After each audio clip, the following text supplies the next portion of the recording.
नमस्कार विद्यार्थी मित्रांनो, मी अवंतिका ग्लोबल ऑनलाईन मराठी क्लासेसमध्ये आपलं पुन्हा एकदा स्वागत करते. महाराष्ट्र सेट परीक्षा 2026 याकरिता आपण प्रिपरेशन करीत आहोत. Library and information science unit first मधला आपण कम्युनिकेशन हा टॉपिक अभ्यासत आहोत.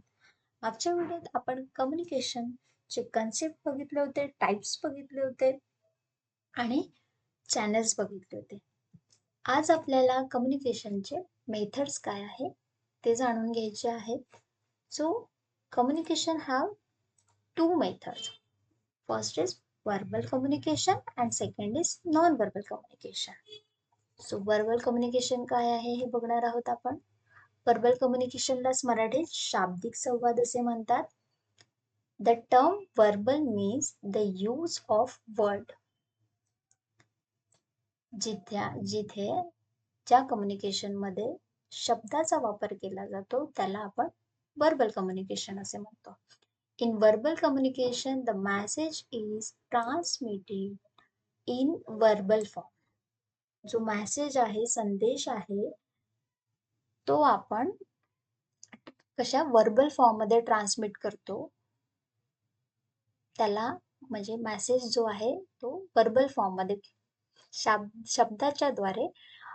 शब्दाच्या माध्यमातून तो आपण पाठवतो. त्याला verbal communication असे म्हणतात. Language is always used in this type of communication. म्हणजे या कम्युनिकेशन मध्ये भाषेचा वापर केला जातो. It can be either oral और रिटन. मग ते रिटन फॉर्म मध्ये असू शकतं किंवा ओरल मौखिक असू शकतं, बोलून. ओके, सो तेच रिटन आणि ओरल. सो रिटन कम्युनिकेशन काय आहे आपण ते बघणार आहोत. A system of written communication is used to maintain format corresponded in institution. म्हणजे संस्थेमध्ये अधिकृत पत्रव्यवहार राखण्यासाठी वापरली जाणारी ही लेखी पद्धत असते. यामध्ये तुमचे रिपोर्ट्स येऊ शकतात, ईमेल्स असू शकतात, पत्र असू शकतात. जसं गव्हर्नमेंटने एखाद्या इन्स्टिट्यूटला एखादा नोटीस पाठवला, एखादा मेल पाठवला, तर त्या दोघांमधले जे कम्युनिकेशन आहे ते कसे आहे, रिटन कम्युनिकेशन आहे, लेखी फॉर्म मध्ये आहे. ओके, ओरल कम्युनिकेशनला मौखिक संवाद म्हणतात. ट्रान्समिटेड बाय स्पोकन वर्ड म्हणजे बोलण्याच्या माध्यमातून मेसेज आपण ट्रान्समिट करीत असतो, मेसेज हा पाठवित असतो किंवा मेसेजचे आदान प्रदान करीत असतो. हे कम्युनिकेशन फेस टू फेस होतं. टेलिकम्युनिकेशन तुम्ही जर फोनवर बोलत असाल ते सुद्धा तुमचं ओरल कम्युनिकेशन आहे. स्टाफ मीटिंग, तुमचे conference, it's also part of the oral communication. Next is non verbal communication. So non verbal कम्युनिकेशनला मराठीत अशाब्दिक संप्रेषण असे म्हणतात. Action speak louder than words. म्हणजे कर्म हे वचनापेक्षा अधिक प्रभावी असते. खूपदा आपल्याला आपले पूर्वज जे आहेत ना ते असे सांगतात, एखाद्या वेळेस गोष्टी वगैरे सांगत असताना ते म्हणतात की तुमची जी कृती आहे, तुमचे जे कर्म आहे हे तुमच्या शब्दापेक्षा प्रभावी असते. So in non verbal communication thoughts and feeling can be express without use of word. म्हणजे जे तुमचे विचार आहे, तुमची भावना आहे, ते तुम्ही तुमच्या वर्ड्सचा वापर न करता ते तुम्ही एक्सप्रेस करता. Without use of word you can express your feelings, express your thoughts. That's mean non-verbal communication. When it is not possible to express idea, emotions through words, non-verbal communication become the most effective medium. म्हणजे जेव्हा विचार आणि भावना शब्दामध्ये व्यक्त करता येत नाही किंवा कधी कधी पॉसिबल नसतं, तर तेव्हा शाब्दिक संवाद जे आहे आपलं नॉन व्हर्बल कम्युनिकेशन आहे हे अधिक प्रभावी माध्यम ठरित असतो. कधी कधी बघा आपल्याला एखादा आपला आवडता व्यक्ती असतो आणि त्याच्याकरता आपल्याला अचानक कसं स्टेजला वगैरे एखाद्या प्रोग्राममध्ये तुम्हाला त्याच्याविषयी बोलायला लावलं तर आपण आपल्याला त्याच्याबद्दल खूप आदर असतो आणि खूप काही बोलायचं असतं पण आपल्याकडे वर्ड नसतात. सो तुम्हाला ते एक्सप्रेस करता येत नाही. ते म्हणजे तुमचं non verbal communication. Variation in voice tone, body posture, facial expression, eye contact, touch, and vocal signals are the different form of non-verbal communication. तुम्ही कम्युनिकेट करत आहात तेव्हा तुमचं व्हॅरिएशन इन व्हॉइस टोन म्हणजे तुमच्या आवाजातील जो चढ उतार आहे, तुमचं बॉडी लँग्वेज आहे, तुमचं फेशियल एक्सप्रेशन म्हणजे तुमच्या चेहऱ्यावरील हावभाव ना, तुमचं आय कॉन्टॅक्ट, तुम्ही बोलत असताना तुमचा तो कॉन्फिडन्स आहे का, तुम्ही जर मान खाली टाकून बोलत असाल तर कॉन्फिडन्स लो आहे, डोळ्यात डोळे टाकून तुम्ही बघत आहात तर कॉन्फिडन्स आहे, किंवा तुम्ही ते कॉन्सन्ट्रेटली ऐकतायत हे सुद्धा होतं. स्पर्शाद्वारे आपण कम्युनिकेशन करीत असतो. व्होकल सिग्नल जसं ट्रॅफिक जेव्हा लागतं तेव्हा हिरवा दिवा आणि लाल दिवा असतो. तर लाल दिवा म्हणजे आपण समजून जातो की ट्रॅफिक लागले, थांबून जायचं आहे, आणि हिरवा दिवा जसा दिसतो तसं सिग्नल सुटतं म्हणजे गाड्या सुरू होतात. Okay, this is the non verbal communication. In this type of communication, completes verbal communication and help make the hidden meaning of the message clear. म्हणजे वाणीचे संकेत सॉरी हा संवाद शाब्दिक संवादाचा पूरक असतो आणि संदेशामध्ये लपलेला अर्थ अधिक स्पष्टपणे यातून होऊ शकतो. ठीक आहे, नेक्स्ट बघूया. नॉन व्हर्बल कम्युनिकेशनचे हे टाइप्स आहेत. टाइप्स म्हणता येईल किंवा एलिमेंट्स म्हणता येईल आपल्याला याला. तर काइंडनेस, आता तुमचं facial expression, it consider how much information can be convey with a smile from. म्हणजे हे बघा, आता इथे मी काही पिक्चर्स दिले, पिक्चरच्या याच्यावरून तुम्हाला समजून येईल की हा स्माइल करतोय, खूप हॅप्पी आहे, हा थोडा हॅप्पी आहे, याला त्याविषयी काही बोलायचंच नाही, तो स्पीचलेस आहे आपण असं म्हणू, हा सॅड आहे. ओके, हे जे तुम्ही एक्सप्रेशन समोरच्याशी बोलताना देता ते तुमचं नॉन व्हर्बल मध्ये येतं, पण यातून तुम्ही हसले त्याला समोरच्याला समजून जातं की तुम्हाला काय म्हणायचंय, किंवा तुम्हाला त्या तुमच्या हसण्यावरून तो त्याचा अर्थ लावू शकतो. गेस्चर काय आहे? Waving, pointing and using fingers to indicate numeric amount. Gesture म्हणजे तुम्ही वेविंग करता, हातांची जे तुम्ही हालचाल करता, एखाद्या गोष्टीला पॉइंटिंग करता पोटांच्या माध्यमातून, ते म्हणजे गेस्चर. आता इथे आपल्याला पिक्चर मध्ये दिसत आहे थंब डाऊन अप. कधी कधी आपण एखादी गोष्ट आपल्याला नाही आवडत तर आपण इशाऱ्यामध्ये त्याला म्हणतो थंब डाऊन. आपण जे साईन दाखवतो ते म्हणजे काय, पुवर असं पण म्हणता येईल त्याला. थम्स अप म्हणजे थंब आपला वर आहे म्हणजे, किंवा डन, ग्रेट असं पण आपण त्याला सांगतो. हँड पंच, एखाद्याला मारायचं आहे किंवा गंमत म्हणून आपण पंच दाखवतो. ओके, सुपर्ब, एखादी गोष्ट आपल्याला आवडली की आपण हा साईन सुद्धा यूज करीत असतो. तर हे झालं तुमचं gesture. Body language, posture, arm crossing and leg crossing. तुमचं बॉडी लँग्वेज, कम्युनिकेशन मध्ये बॉडी लँग्वेज खूप इम्पॉर्टंट पार्ट आहे. बघा, यावरनं क्वेश्चनही भरपूरदा विचारले जातात की काइंडनेसचे काय एलिमेंट्स आहेत, किंवा काइंडनेस मॅच द पेअरमध्ये मेस म्हणजे विचारलं जातं की एखादं तुम्हाला फेशियल एक्सपिरियन्स म्हणजे काय, तर त्याच्यासाठी तुम्हाला एखादा वर्ड दिला जाईल. हॅप्टिक्स म्हणजे काय, एखादा वर्ड दिला जाईल त्याला तुम्हाला मॅच करायचा आहे. तर हा खूप इम्पॉर्टंट असा टॉपिक आपण आज शिकत आहोत इथे. तर बॉडी लँग्वेज आपण बघत होतो. Posture, arm crossing and leg crossing, म्हणजे तुमची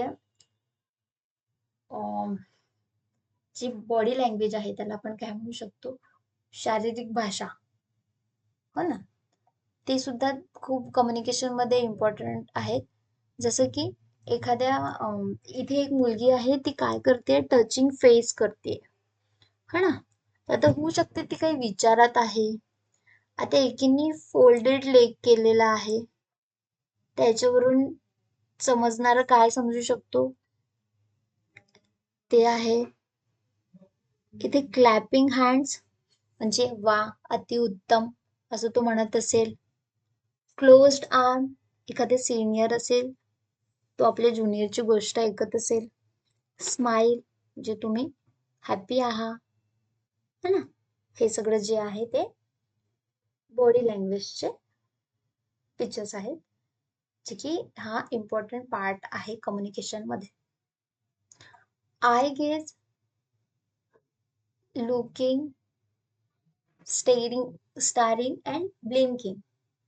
बघा काय होतं, आय गेज आपण खूपदा याचा वापर करीत असतो, आणि मुली मेन म्हणजे काय होतं की एखादी गोष्ट आपल्याला आवडली नाही, तर आपण काय करतो, कोणालाही काहीच आजूबाजूला ज्यांना आपल्याला काहीच सांगायचं नसेल त्या गोष्टीबद्दल, किंवा मला ही गोष्ट आवडली नाही बा, तर आपण डोळे मिचकावतो, नको नको असं करतो. आणि एखादी गोष्ट आवडली तर आपण आपल्या भोया उंचावतो, डोळे असे मोठे करतो. तर हे जे कम्युनिकेशन असते त्यालाच आपण आय गेज कम्युनिकेशन असे म्हणतो. ओके. हॅप्टिक्स, हॅप्टिक्स काय आहे, टच, स्पर्श,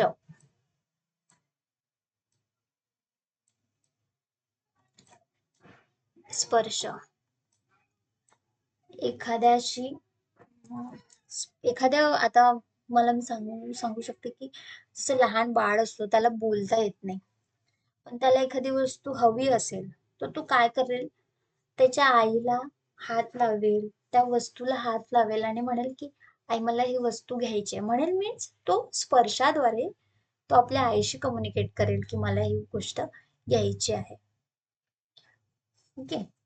जसं तुम्ही शेक हँड करता, हे तुमचं हॅलो किंवा नमस्कार, वेलकम याचं हे एक साईन आहे, हो ना. हग करता, तुम्ही आनंदित आहात, बरोबर, हे हॅप्टिक्स आहे. Appearance, choice of colour, hairstyle और क्लॉथिंग, म्हणजे तुमचं राहणीमान, तुमचा देखावा, तुम्ही कोणत्या पद्धतीचे आउटफिट वेअर करीत असता. तुम्ही ऑफिसला जात आहात, तुम्ही फॉर्मल मध्ये जाऊ शकता. तुम्ही एखाद्या कॉन्फरन्स मध्ये जात आहात, तर तुम्ही सूट बूट जॅकेट वगैरे घालू शकता, कोट घालू शकता. हे तुमचं अपीअरन्स.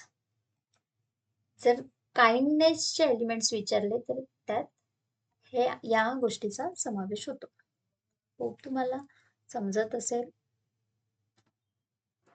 मराठीची मी इथे स्लाइड दिलेली आहे, वाचू शकता. नॉन कम्युनिकेशन मधलंच पार्ट आहे Meta communication. There is often a different between what we say and the meaning that actual reach the listener. म्हणजे आपण जे बोलतो, what we say and the meaning that actual reach the listener, म्हणजे आपण जे बोलतो आणि जे अर्थ समोरच्या पर्यंत पोहोचते, यामध्ये कधी कधी काय होतं की खूप फरक पडून जातो, आपण बोलतो काय आणि तो समजतो काय. ओके. यालाच तुमचं मेटा कम्युनिकेशन म्हणतात. नॉन व्हर्बल क्यूज, आता येतं जसं such as tone of voice, facial expression, ते सगळं आलं तुमचं. Can convey the intended meaning either positively or negatively. तर हे शाब्दिक संकेत जे असतात, जसे बोलण्याची पद्धत किंवा बोलण्यात आवाजाचा जो चढ उतारपणा आहे, तुमच्या चेहऱ्यावरील हावभाव आहे, अशा अर्थाला चांगल्या पद्धतीने पोहोचू शकतात किंवा वाईट पद्धतीने, ना. जे एखाद्या गोष्टीची दोन बाजू असतात ना, पॉझिटिव्ह आणि negative. Okay. Understanding such underline meaning is called Meta communication. म्हणजे परिस्थितीला समजून घेणे, त्याचा पाहिजे तो अर्थ काढणे, म्हणजे तुमचं meta communication. This communication process operate beneath the surface. म्हणजे ही जी प्रक्रिया आहे, ही जी मेटा कम्युनिकेशनची जी प्रोसेस आहे, ही पृष्ठभागाखाली beneath द सरफेस मध्ये चालू असते. मेटा हा शब्द जो आहे तो काय आहे? The prefix Meta is also used in information technology meaning and underline definition और डिस्क्रिप्शन. अंडरलाइन डेफिनेशन और डिस्क्रिप्शन. मेटा म्हटलं तर एखाद्या गोष्टीबद्दल, एखाद्या व्यक्तीबद्दल त्याचे वर्णन, आपण म्हणतो ना मेटा डेटा. मेटा म्हणजे काय? तो वर्णन. ओके. दुसरा आहे पॅरालिंग्विस्टिक. हे सुद्धा नॉन व्हर्बलचं पार्ट आहे. This form of communication deal with the tone and how the word are spoken. म्हणजे पॅरालिंग्विस्टिक हा जो कम्युनिकेशन आहे, हा जो संवाद आहे, तो स्वर आणि शब्द कसे म्हटले जाते याच्याशी संबंधित आहे. Means your tone and how to word are spoken. When you open your mouth, when you open your mouth to speak, you reveal a lot about yourself. म्हणजे जेव्हा आपण बोलण्यासाठी तोंड उघडतो, जेव्हा आपण एखादी गोष्ट बोलतो, म्हणतो ना कधी कधी इनी तोंड उघडलं की झालं. म्हणजे एखादी चांगली असेल तर तिच्याविषयी चांगलं, की बाबा हा अतिउत्तम बोलकार आहे किंवा खूप छान स्पीकर आहे. आणि एखादा असा असतो की त्यांनी तोंड उघडलं तर तो पांचट मारत असतो, हो ना. तर पॅरालिंग्विस्टिक हा तोच प्रकार आहे की तुमचं टोन काय आणि तुम्ही शब्द कसे वापरता. ओके. आता बघा, परत पूर्वज हेच म्हणत होते, तुमचं शब्द हेच तुमचं व्यवहार आहे. एखाद्याशी तुम्ही चांगले बोलले तर तुम छान आहे, आणि तुमचे शब्द जर वाईट असेल तर मग तुम्ही कधीच कोणाचे आवडते होऊ शकत नाही. Okay. Paralinguistic cues describe every element and subtle variation in the meaning of what is said. म्हणजे पॅरालिंग्विस्टिक जे संकेत आहे, आपल्या बोलण्यातल्या प्रत्येक घटकाचे आणि अर्थातील फरकाचे वर्णन करतो. ओके. मेटा कम्युनिकेशन काय आहे? मेटा कम्युनिकेशन आपण काय बोलतोय आणि समोरचा त्याचा काय अर्थ काढतोय, मग तो पॉझिटिव्ह असू शकतो किंवा निगेटिव्ह असू शकतो, ते म्हणजे तुमचं मेटा कम्युनिकेशन. पॅरालिंग्विस्टिक काय आहे? पॅरालिंग्विस्टिक म्हणजे तुमचं टोन आणि बोलण्याचे तुमचे स्वर आणि तुमचे वर्ड, तुम्ही काय बोलतायत, कसे बोलतायत, हे म्हणजे तुमचं paralinguistic. Okay. The other word related to non verbal communication. Non verbal communication मध्ये खूप काय एलिमेंट्स, खूप काय टर्म्स सांगितले यांनी. Oculesics, the use of eyes or eye movement in the communication. Oculesics काय आहे? संवादात डोळे किंवा पापण्यांचा वापर करणे. यातच तुम्हाला सांगितलं, आय गेस करताना आपल्याला एखादी गोष्ट आवडत नसली की आपण डोळे उंचावतो किंवा मिचकवतो, की नको बा, मला ही गोष्ट आवडलेली नाही, नकार देतो त्या गोष्टीकरिता. ते म्हणजे तुमचं ऑक्युलेन्स. प्रॉक्सिमिक्स काय आहे? The use of space. For example, if someone seat in the chair next of the prime minister, what might that signify? इथे प्रॉक्सिमिक्स काय आहे? द यूज ऑफ स्पेस म्हणजे जागेचा वापर. उदाहरणार्थ, जर एखादी व्यक्ती पंतप्रधानाच्या जवळच्या खुर्चीवर बसली तर त्याचा तुम्ही काय अर्थ लावू शकता, किंवा त्या खुर्चीत, पंतप्रधानांच्या खुर्चीत आणि दुसऱ्या खुर्चीत किती अंतर असावं, त्यांनी कसं बसावं, हे जे आहे प्रॉक्झिमिक्स. ऑब्जेक्टिव्ह काय आहे? The use of object in communication such as pointing toward an object or using object to convey a message. म्हणजे संवादामधून वस्तूचा वापर करणे, जसं एखाद्या वस्तूकडे निर्देश करणे, वस्तूमार्फत संदेश देणे, हे तुमचं ऑब्जेक्टिव्ह. क्रोनेमिक्स काय आहे? टाइम परसेप्शन म्हटलं इथे. द यूज ऑफ टाइम, वेळेचा वापर. Studying when the speak, when to respond, etc. म्हणजे कोणत्या वेळी. टाइम परसेप्शन म्हटलं आहे तर वेळेचा वापर आला. Studying to when to speak म्हणजे तुम्ही कोणत्या वेळी काय बोलावे, किती प्रतिसाद द्यावा, हे जे गोष्ट आहे, कोणत्या गोष्टीला प्रतिसाद दिला पाहिजे, हे वेळेनुसार ठरवणे, त्या वेळेचा वापर करणे म्हणजे तुमचं क्रोनेमिक्स. फॉर एक्झाम्पल सांगितलं आहे, युरोपियन और Japanese people are generally more punctual than Indians. This too is a form of communication. European किंवा जपानी लोक आहे हे भारतीय लोकांच्या तुलनेत अधिक पद्धतशीर असतात. हे देखील एक संवादाची एक पद्धत आहे. ओके. ऑल्फॅक्टिक्स काय आहे? The use of smell or fragrance is communication. वास किंवा सुगंधाचा वापर म्हणजे तुमचं ऑल्फॅक्टिक्स. याच्यात तुमचं नोज आलं. इंद्रियाचा समावेश होत असतो कम्युनिकेशन मध्ये. याच्यात तुमचं नोज, नाकाचा आहे तो तुम्हाला, म्हणजे तुम्हाला जर वर्ड लक्ष ठेवायचं असेल, स्मेल. ऑल्फॅक्टिक्स म्हणजे स्मेलशी रिलेटेड आहे आणि स्मेल हा नाकाद्वारे घेतला जातो, बरोबर. For instant, when you buy a perfume, it fragrance itself convey a message. Its effects last longer than what is heard or seen. म्हणजे जर तुम्ही एखादा परफ्यूम खरेदी करत असाल तर त्याचा सुगंध स्वतःच एक संदेश देतो, बरोबर. त्याचा प्रभाव ऐकण्यापेक्षा किंवा पाहण्यापेक्षा तो अधिक काळ टिकतो. ओके.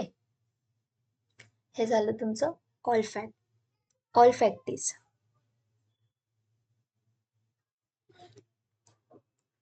दुसरं आहे, आता लास्ट आहे गुस्टोरिक.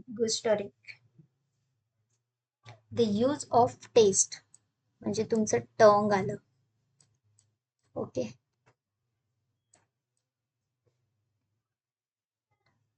जी, गुस्टोरिक हा वर्ड कशाशी रिलेटेड आहे?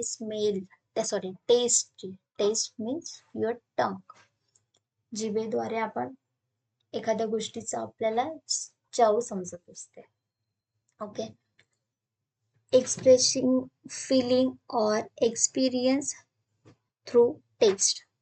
चवीचा वापर करून, चवीच्या माध्यमातून आपण आपल्या भावना किंवा अनुभव हे व्यक्त करीत असतो. एखादी वस्तू आपण आता जसं दिवाळी संपली पण फराळ सुरू असल्यामुळे एखाद्याकडला चिवडा खूप छान टेस्टी झाला असेल तर तुम्ही त्याची चव घेतली म्हणजे तुमचं ते गुस्टॅरिक झालं आणि त्याबद्दल तुम्ही एखाद्याची खूप स्तुती करत आहात.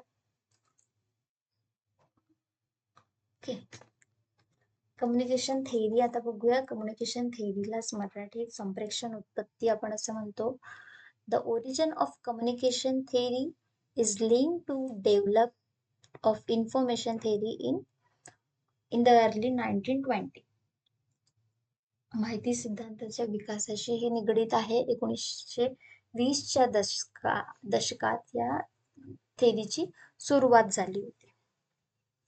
The important event that paved the way to the development of communication theory was the publication of an article by Claude Shannon in Bell System Technical Journal in 1948.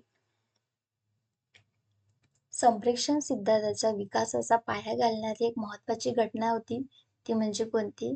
तर क्लाउड शॅनन यांनी बेल सिस्टम टेक्निकल जर्नलमध्ये एक लेख प्रकाशित केला होता. त्या लेखात त्यांनी संप्रेषण सिद्धांताचा विकास कसा करायचा हे सांगितलं होतं. Okay. Shannon focused on the problem of how best to encode the information that a sender want to transmit. शॅननचा फोकस काय होता? एखादा मेसेज हा जो रिसिव्हर आहे, जो ग्राहक आहे, त्याच्यापर्यंत सर्वोत्तम पद्धतीने पोहोचला पाहिजे, एन्कोड झाला पाहिजे. त्याकरिता त्याच्यावर ज्या समस्या होत्या त्यावर त्यांनी फोकस केला होता. He also used tool in probability theory developed by Norbert Wiener. नॉर्बर्ट विनरने त्यांची एक प्रोबॅबिलिटी थेअरी म्हणजे संभाव्यता सिद्धांत जो होता त्या थेअरीचा वापर करून शॅनननी त्या थेअरीचा वापर करून कम्युनिकेशन थेअरीवर भर दिला. कम्युनिकेशन थेअरीचे इथे एलिमेंट्स दिले आहेत. टोटल हे 8 आहेत. 8 हे आपल्याला बघायचे आहेत. पहिला आहे क्लासिक थेअरी, यालाच मराठीत पारंपरिक संप्रेषण सिद्धांत म्हणतो. दुसरा आहे पिंग पॉंग थेअरी. खूप फनी नाव आहे पण समजण्यातही तितकंच सोपं आहे. Spiral theory. स्पायरल म्हटल्यावर तुम्हाला लक्षात येईल स्प्रिंग किंवा स्पायरल मीन्स स्प्रिंग. जे तुमचं स्पायरल बाइंडिंग असते एखाद्या फाईलला, ते स्प्रिंग यूज केली जाते ना, गुंडाळलेली असते, ते तुमचं spiral theory. Birds I theory म्हणजे एखादं तुमचं गोल असेल, लक्ष असेल, त्यावर लक्ष केंद्रित करणं म्हणजे तुमचं बर्ड्स थेअरी. इन्फॉर्मेशन थेअरी माहिती उत्पत्ती. ह्युमन रिलेशन थेअरी मानवी संबंध सिद्धांत. ओपन सिस्टम थेअरी मुक्त प्रणाली थेअरी. आणि लास्टली आहे सामाजिक जबाबदारी, सोशल रिस्पॉन्सिबिलिटी. चला तर बघूया. फर्स्ट थेअरी आहे आपली classical theory of communication. The classical theories has defined idea about how the communication process should operate or who should say what through which channel to whom with what effect. पारंपरिक विचारवंताकडे संप्रेषण प्रक्रियेबद्दल निश्चित कल्पना होती. म्हणजे कोण काय सांगणार, कसं सांगणार म्हणजे विच चॅनल कोणत्या माध्यमातून सांगणार, आणि whom मीन्स कोणाला सांगणार, आणि व्हॉट इफेक्ट त्याचा काय प्रभाव पडणार, त्याचा काय परिणाम पडणार हे त्यांनी ठरवलेले असते. To scientific management through according to communication exist to facilitate the leaders command and control over the institution through vertical and formal channel. वैज्ञानिक व्यवस्थापक हे त्यांच्या ज्या थॉट्स आहेत ते विचारसरणीनुसार ते असे सांगतात. त्यांचे मुख्य उद्दिष्ट आहे की संस्थेतील एखादा नेता आपला आदेश किंवा त्याला त्या संस्थेला कंट्रोलमध्ये ठेवायचं आहे, त्याच्यावर नियंत्रण ठेवायचं आहे. तर ते वर्टिकल फॉर्म आणि फॉर्मल म्हणजे अनौपचारिक आणि वर्टिकल म्हणजे उभ्या फॉर्ममध्ये ते असावं. In fact, Theoristic has pointed out that communication has be formal, hierarchical, and planned. Its purpose what we get the work done and increase efficiency. या विचारवंतांनी क्लासिकल थेअरीचे जे म्हणजे पारंपरिक विचारवंत जे होते त्यांनी असे नमूद केले आहे की जे आपलं कम्युनिकेशन आहे, संप्रेषण आहे ते काय असावं, फॉर्मल असावं, औपचारिक असावं, हेरार्चिकल असलं पाहिजे, पदानुक्रमित असलं पाहिजे, प्लॅन असलं पाहिजे, जे त्यास निश्चित असले पाहिजे, ते नियोजित असलं पाहिजे. यामुळे काय होईल, आपले जे काम आहे, आपले जे कामाच्या मागचा जे उद्देश आहे ते पूर्ण होईल, सोबतच आपल्या कार्यक्षमतेत वाढ होईल. मीन्स वर्क तर होणारच होणार, पण त्या कामात वाढ होईल, increase efficiency. Okay. In other words, communication according to this theory involve giving direction or command by the principal to the teacher, top to bottom. प्रिन्सिपलने एखाद्या शिक्षकाला आदेश दिला किंवा काही सूचना दिल्या, म्हणजे principal to teacher, top to बॉटमचे इथे परत आले, वरिष्ठापासून कनिष्ठाकडे. And the teacher is turn supplying information about the progress of their work. Teacher काय करेल, प्रिन्सिपलला त्याच्या कामाबद्दल, त्याचं काम कुठपर्यंत आलं आहे, त्याचा परफॉर्मन्स काय आहे, त्यांनी त्या कामात किती प्रोग्रेस केलेला आहे, हे जे आहे तो काय करेल, याबद्दलची जी इन्फॉर्मेशन आहे तो प्रिन्सिपलला सप्लाय करेल, प्रिन्सिपलला तो सांगणार. म्हणजेच या सिद्धांतातून आपल्याला काय लक्षात येतं की ज्ञानाचा प्रसार आणि विचारांची देवाणघेवाण होत आहे. Communication according to this theory is the transmission of the knowledge. ज्ञानाची देवाणघेवाण इकडे होताना दिसते. सेकंड बघू आपण पिंग पॉंग थेअरी. पिंग पॉंग थेअरीला मराठीत पण पिंग पॉंग उत्पत्ती असेच म्हणतो. The ping pong theory compare communication to a game of table tennis. या थेअरीला कम्पेअर केला आहे टेबल टेनिस या गेमशी, या खेळाशी कम्पेअर केले आहे, त्याची तुलना केलेली आहे. Just as two player alternately hit the ball to each other. म्हणजे या गेममध्ये 2 प्लेयर असतात, ते काय करत असतात, अल्टरली बॉलला एकमेकांकडे मारत असतात, पाठवत असतात. Thus, communication occur interactively between sender and receiver. म्हणजे जो सेंडर आहे, प्रेषक आहे, आणि जो रिसिव्हर आहे, प्राप्तकर्ता आहे, यांच्यामध्ये संवादाची देवाणघेवाण ही होत राहते. दिस थेअरी एम्फासिस इंटरॅक्शन, ही आत्मक्रियेवर भर देत असते. It also consider the feedback from the receiver to the sender and the relationship of cause and effect in communication. म्हणजे ग्राहकाकडून जो रिसिव्हर आहे हा काय करतो, सेंडरला, प्रेक्षकला फीडबॅक देतो. का, तर कारण त्याचा परिणाम म्हणजे त्याचा कम्युनिकेशन, जो संदेश, त्याचा जो विचार त्याला सांगितले, त्याचा काय परिणाम झाला आहे, त्याचा काय इफेक्ट पडला आहे कम्युनिकेशनमध्ये, याचा विचार केला जातो. तर असं होतं पिंग पॉंग थेअरी.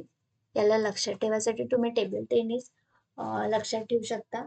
टेबल टेनिस खेळताना 2 प्लेयर हे अल्टरनेटली काय करत असतात, बॉलला हिट करत असतात, आणि रिसिव्हर आणि सेंडर आणि रिसिव्हर हे काय आहे, इंटरॅक्टिव्हली इंटरॅक्टिव्ह म्हणजे आलटून पालटून जसं चेंडूला हिट करतात तशाच पद्धतीने संवादाची देवाणघेवाण होत असते. Spiral theory. Spiral theory focuses on the human behavior aspect of communication. मानवी व्यवहाराच्या दृष्टिकोनावर भर दिला जातो या थेअरीत. According to this theory, Communication between the sender and receiver involve multiple ongoing interaction. या थेअरीमध्ये सेंडर आणि रिसीवर म्हणजे प्रेक्षक आणि प्राप्तकर्ता ग्राहक यांच्यात अनेक आंतरक्रिया सतत घडित असतात. ओके, कंटिन्युअसली हे असते, ऑनगोईंग प्रोसेस असते. Communication, sorry, the term spiral implies that communication has no defined beginning or end, it continues indefinitely. म्हणजे या कम्युनिकेशनला, या संप्रेषणाला ठराविक प्रारंभ नाहीये आणि शेवटही नाही. ही काय आहे? कंटिन्यू होणारी प्रक्रिया आहे, सतत चालू असणारी. Okay. Every act of communication depend on previous interaction. काय आहे? या संप्रेषणातील प्रत्येक व्यवहार हा पूर्वीच्या संवादावर आधारित असतो. ओके, जे प्रिव्हियस तुमचं कम्युनिकेशन झालेलं असतं त्याच्यावर हा आधारित असतो.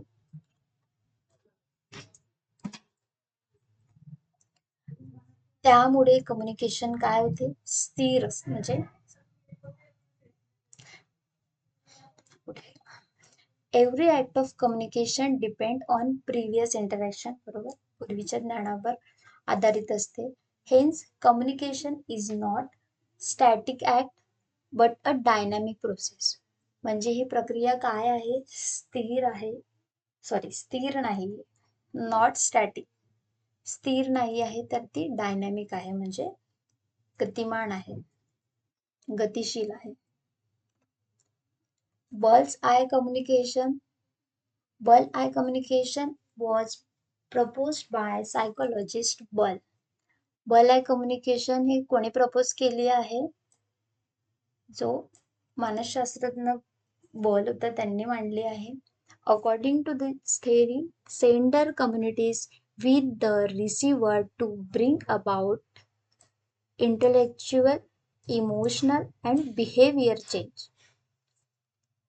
या उत्पत्तीमध्ये प्रेषक जो सेंडर आहे तो रिसीव्हरला बौद्धिक, भावनिक आणि क्रियात्मक बदलासाठी काय करीत असतो? मेसेज सेंड करीत असतो, संदेश पाठवित असतो.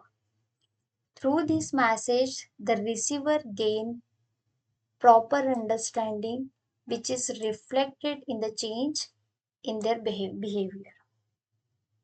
या संदेशाद्वारे ग्राहकाला योग्य आणि पूर्ण आकलन होते आणि त्याचा परिणाम त्याच्या वर्तनात, त्याच्या बिहेवियर मध्ये दिसून येते. ओके, तर बल थेरी ही कशाशी रिलेटेड आहे? तर तुमच्या चेंजिंग बिहेवियरशी, तुमच्या इमोशनलला चेंज करण्यासाठी तुमचे जे इंटेलेक्च्युअल्स आहेत, तुमची जे बौद्धिकता आहे त्यात चेंजेस आणण्यासाठी. Information theory. The communication theory was proposed in 1950.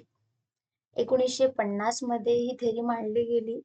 या उत्पत्तीमध्ये असे सांगितले, according to this theory, communication to be effective, uncertainty should be minimized and appropriate medium should be used.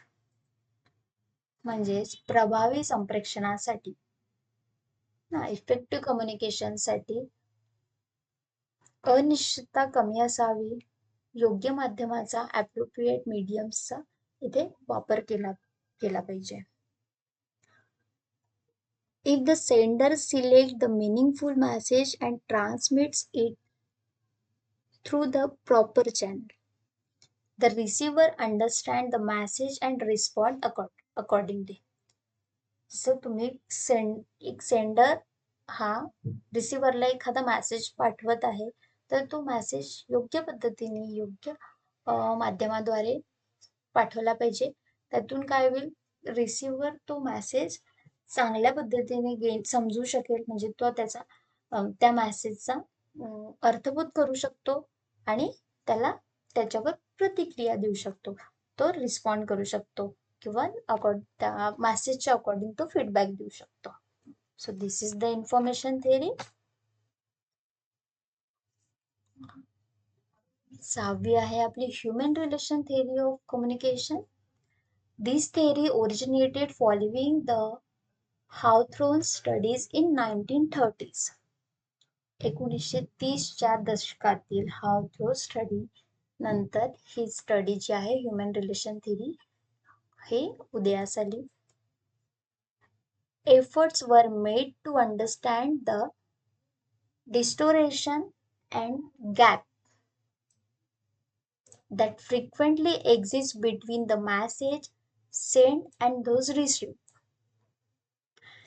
या थेरीमध्ये काय म्हटले, संदेश पाठवणारा आणि प्राप्तकर्ता मीन्स सेंडर आणि रिसिव्हर या व्यक्तीमध्ये अनेकदा गैरसमज निर्माण होत असते. डिस्टोरेशन आणि किंवा काही अंतर येऊन जातं त्यांच्या कम्युनिकेशनमध्ये. ते समजून घेण्याचा प्रयत्न म्हणजे human relation theory. Okay. Not only characteristic of sender and receiver were studied, such as their motivation, perspective, and non-verbal cues, but also the manner in which this informal characteristic affected the behavior of both sender and receiver. He theory काय आहे, जी sender आणि receiver या दोन्हीमधील जे गैरसमज असतात ते समजून घेण्याचा प्रयत्न या थेरीमध्ये केला जातो. ही थेरी त्यासाठी आहे.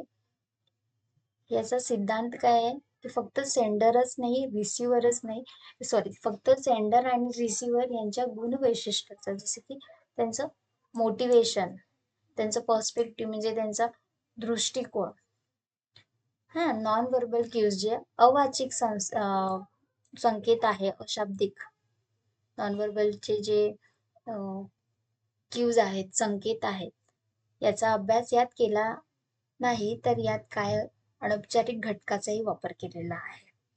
इनफॉर्मल कम्युनिकेशनचा पण इथे वापर केला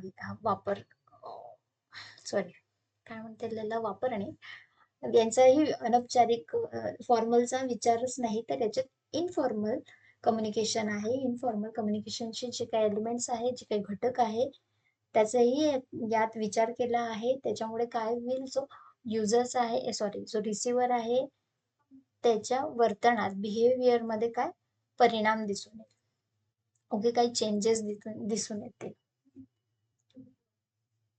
The word common, communi and communication have the same etymological root.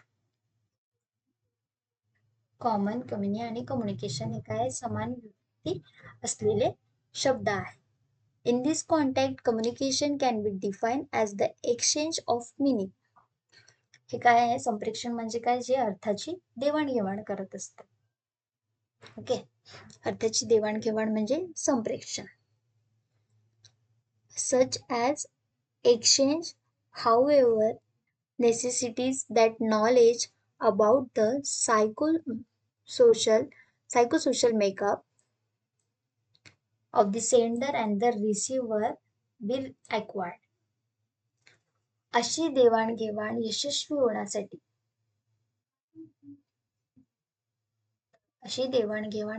होण्यासाठी जे सेंडर आहे आणि प्राप्तकर्ता आहे, रिसिव्हर आहे, म्हणजे प्रेषक, पाठवणारा आणि प्राप्त करणारा रिसिव्हर यांच्यातील मानस सामाजिक रचनेचे म्हणजे सायकोसोशल मेकअपचे ज्ञान आवश्यक असते. या दोघांमध्ये both the sender and the receiver are components of a complex mix of hope, bias, prejudice, acceptation, value and preoccupation. म्हणजेच आशा, पूर्वग्रह, अपेक्षा, मूल्य आणि प्रिऑक्युपेशन्स म्हणजे काही चिंता आहे, अशा बनलेल्या गुंतागुंतीचे हे मिश्र जे आहे याचे प्रतिनिधित्व असतात. ओपन सिस्टम प्रतिनिधित्व करीत असतात. ओपन सिस्टम थेअरी काय आहे? Communication can be defined as the exchange of message and meaning between an institution and its environment, as well as between its network of interdependent subsystems. या सिद्धांताच्या नुसार काय, संप्रेषण म्हणजे संस्थेचा आणि तिच्या इन्व्हायरमेंटचा, पर्यावरणाचा, तसेच परावलंबीचा, उपप्रणालीचा, सबसिस्टम्स, उपप्रणालीच्या जाळ्यामध्ये संदेश आणि अर्थाची देवाणघेवाण. एखादे इन्स्टिट्यूट आहे, त्या इन्स्टिट्यूटच्या आतमध्ये जे उपप्रणाली असतात त्यामधील कम्युनिकेशन, त्यामधील जे परस्परावलंबी उपप्रणाली जी आहे त्यामधील जे कम्युनिकेशन होतं, संप्रेषण होतं, ते म्हणजे ओपन सिस्टम थेरी. संप्रेषण, communication is the glue that hold an institution together and bring harmony among its part. संप्रेषण हे काय आहे? ग्लू आहे, एक गोंद आहे. एखाद्या संस्थेला एकत्रित बांधून ठेवायचं असेल, सोबत ठेवायचं असेल, एकत्रित ठेवायचं असेल आणि तिच्या विविध घटकामध्ये समन्वय निर्माण करते communication. Okay, communication cannot be conceptualized solely as the process of transmitting message between sender and receiver. संप्रेषणाला केवळ सेंडर आणि रिसिव्हर यांच्यातील संदेश प्रसारित करण्याची प्रक्रिया म्हणून पाहता येत नाही, तर ते सामाजिक प्रणालीत, हो ना, सोशल सिस्टम मध्ये ती घडत असते. लास्ट आहे आपलं social responsibility theories. According to this theory, in social responsibility theory, the media play an important role in making of communication process more dynamic. Social म्हटले तर मीडिया आलाय, तर मीडिया काय हा इम्पॉर्टंट प्ले रोल करीत असतो कम्युनिकेशनसाठी. सामाजिक जबाबदारी जी असते ती सामाजिक जबाबदारी उत्पत्तीनुसार माध्यम म्हणजे मीडिया संप्रेषण प्रक्रिया अधिक गतिमान करण्यामध्ये महत्वाची भूमिका बजावत असते. The media should strike a balance between individual freedom and media freedom while maintaining social commitment.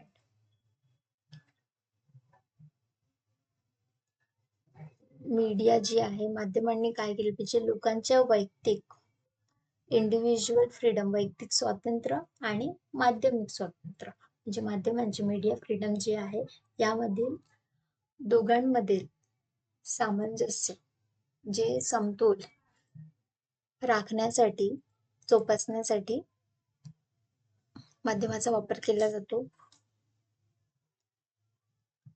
म्हणजेच माध्यमांनी स्वातंत्र्याचा उपयोग जबाबदारीपूर्वक करावा आणि समाजहिताचे उद्दिष्ट साध्य करावे. The media should exercise their freedom responsibly and work toward the welfare of society. जे समाजाच्या हिताचे उद्दिष्ट साध्य करावे.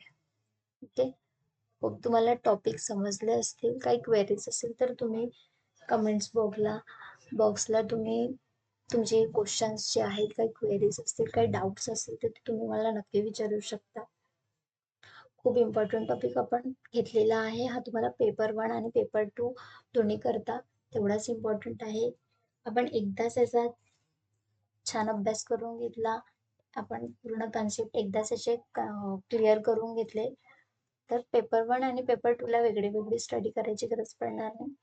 एकदाच शिकून घेतलंय आणि यावर काहीही कोणत्याही प्रकारचे क्वेश्चन आले तर डेफिनेटली विदाउट हेक्टिक तुम्ही ते क्वेश्चन तुम्ही सॉल्व करू शकता. So thank you. चॅनलला लाईक करा, शेअर करा आणि सबस्क्राईब करा.